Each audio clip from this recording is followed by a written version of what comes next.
Pemirsa, gara-gara maling jeruk, sikok warga di Kabupaten Empat Lawang tega ngabisi nyawa tetanggonya dewe. Korban pun ngeregang nyawa sesudah dibacok oleh pelaku di bagian kepala sama kakinya.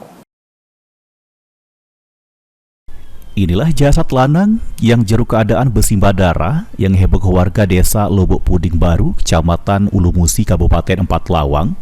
Mayat ini ditemukan jeruk keadaan luka bacok di bagian kepala, kaki sama sekujur badannya.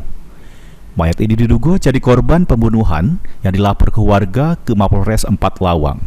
Tak butuh waktu lama, polisi kemudian mengungkap penemuan mayat tersebut yang ternyata dibunuh oleh wong.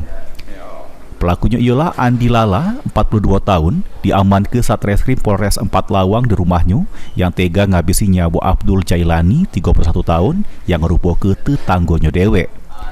Polisi jelaskan aman motif dari peristiwa tersebut ialah karena tersangka kesal dengan ulah korban yang sering kepergok maling jeruk di kebun miliknya.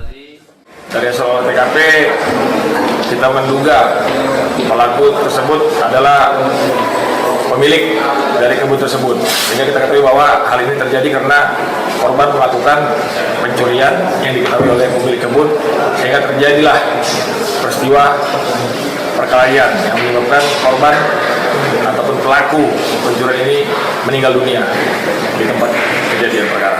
Alhamdulillah berkat kerjasama Polsek dan Satreskrim Polres dalam waktu kurang lebih 7 jam berhasil mengungkap pelaku pembunuhan tersebut, di mana pelakunya adalah pemilik kebun tersebut.